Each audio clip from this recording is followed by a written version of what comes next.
विचार पुलिस दिवस पर देते रहते हैं। आपको सभी को बधाई पुलिस दिवस की। बट मैं मनीष जी को रिक्वेस्ट करूंगा कि आप आएँ और आगामी भविष्य में आप पुलिस कैसी देखते हैं और कैसी चाहते हैं और आपका अब तक का अनुभव कैसा रहा। मैं चाहूँगा कि आप आएँ और आपको अपने विचार शेयर करें।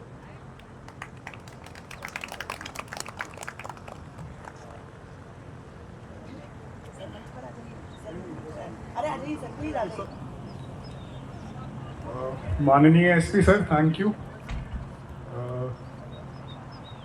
कि आपने एक ऐसे थॉट्स को मुझे आपने यहाँ पे एक्सप्रेस करने का मौका दिया जो थॉट्स मैं सोच के ही नहीं आया था, जो थॉट्स मुझे यहीं बनाने पड़ेंगे। तो सर ने मुझे दो बातें बोली कि अभी तक आपका क्या एक्सपीरियंस है, कैसा रहा और आगे आप पुलिस को कैसे देखते हो। और ये जो समय है, राजस्थान पुलिस दिवस हम मना रहे हैं, तो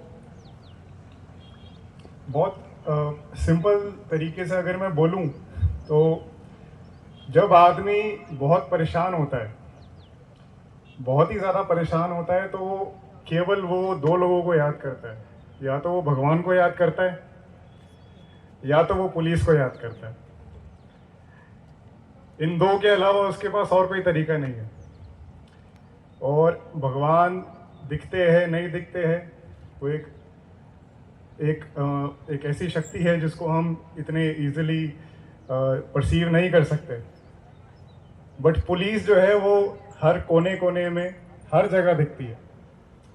एक बार माननीय प्रधानमंत्री जी से हमारा कॉल ऑन हुआ था, मैंने जब नया नया आईपीएस ज्वाइन किया था, तो माननीय प्रधानमंत्री जी ने कहा था कि जो भारत के दूर दराज के क्षेत्र है, जहाँ पे गवर्नमेंट पहुँच नहीं पाई है, वहाँ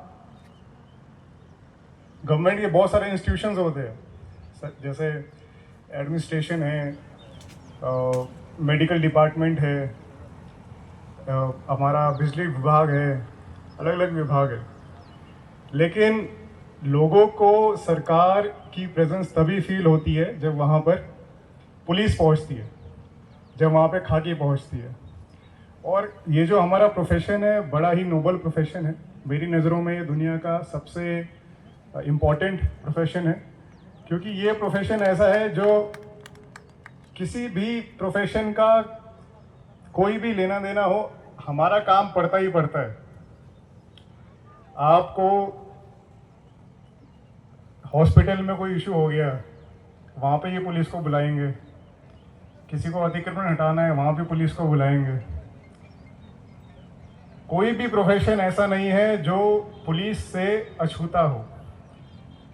तो ये जो समाज में जो एक बैलेंस बना के रखता है, वो एकमात्र प्रोफेशन हमारा है, पुलिस का है।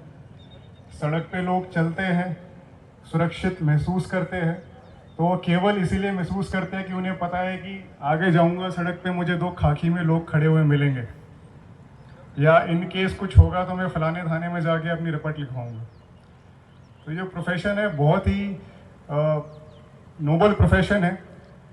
और इस प्रोफेशन में रहते रहते, जैसे मुझसे पहले कई, देखिए अभी भी फ़ोन आ रहा है, तो जैसे मैडम ने बताया कि कभी फ़ोन आता है जाना पड़ता है, अभी माला मैडम बता रहे थे। तो आई थिंक यही इस जॉब की ब्यूटी भी है, और यही एक ऐसी चीज़ है, एक इमरजेंसी जो सिस्टम है इस पुलिस का, वही इस पुलिस को इसकी ताकत भी देता है, वही इसकी इम्पोर्टेंस भी देता है, और हमें सेटिस्फैक्शन भी वही देता है।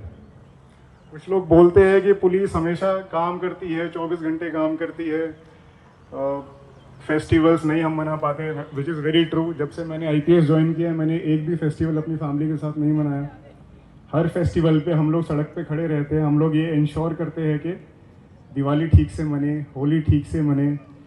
इतनी माइन्यूट चीज़ें पुलिस देखती है जो शायद मोस्ट ऑफ द टाइम्स आम जनता से उनके नोटिस में नहीं आ पाती है। फॉर एग्जांपल, अगर कोई मैच कभी कोई इंडिया पाकिस्तान मैच है, उसके बाद भी हम लोग ये ध्यान रखते हैं कि कानून व्यवस्था बनी रहे। तो इतनी छोटी छोटी चीज़ें हैं कि हम लोग अपना जो पर्सनल लाइफ है वो हम लोग एक तरह से सैक्रिफाइस करके अपना जो पब्लिक लाइफ है उसको देते हैं। और ये राइट फ्रॉम जो हमारा थाने का एक सिपाही है वहाँ से लेकर के SHO है, ज़िले के SP है, DG साहब है, right from the bottom to the top हर एक आदमी इसी में लगा रहता है दिन रात कि कैसे हमारा जो समाज है उसमें शांति बने रहे और जितने भी हमारे आमजन हैं वो सुरक्षित महसूस कर सके। और ये जो दिन है राजस्थान पुलिस दिवस का, ये हमें यही महसूस कराता है और हमें यही एक जो है मोटिवेशन देता है कि आने वाले समय में भी हम ऐसे ही आम जन की सेवा में लगे रहें। और साथ ही साथ अब मुझे मंच मिला है तो एक मैं हमारे जो पुलिस के जो कर्मी हैं, मेरे साथी हैं, इनसे भी मैं कहना चाहता हूँ कि आम जन का, लोगों का तो हम ख्याल रखते ही है, बट हमें साथ ही साथ अपना भी ख्याल रखना चाहिए, अपने हेल्थ का भी ख्याल रखना चाहिए, अपने फैमिली का भी ख्याल रखना चाहिए। क्योंकि काफ़ी बार क्या मोस्टली ऐसा ही होता है कि हम लोग अपनी हेल्थ का उतना ख्याल रख नहीं पाते हैं, अपनी फैमिली का उतना नहीं ख्याल रख पाते हैं, छुट्टियां हमें मिल नहीं पाती है। तो साथ ही साथ आप लोग अपना भी ख्याल रखिए। जय हिंद, जय भारत।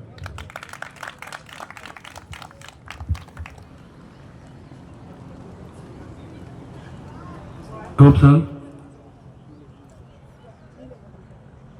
अभी अंतिम गाना है इनका, नीले गगन के तले। गाने के साथ ही इस समय का जो माहौल है वो भी बड़ा खुशनुमा हो रखा है। और मेरे सामने जो फतेह सागर के सामने जो पहाड़ियां है, इसके बीच में सूरज भी डूबने वाला है। तो बस मैं यही कहना चाहूंगा कि सूरज अभी डूबा नहीं, जरा सी शाम होने दो। सूरज अभी डूबा नहीं, जरा सी शाम होने दो। मैं खुद लौट जाऊंगा, मुझे नाकाम होने दो। मुझे बदनाम करने का बहाना ढूंढता है जमाना, मैं खुद हो जाऊंगा बदनाम। पहले मेरा नाम तो होने दो, पहले मेरा नाम तो होने दो। स्टार्ट करो।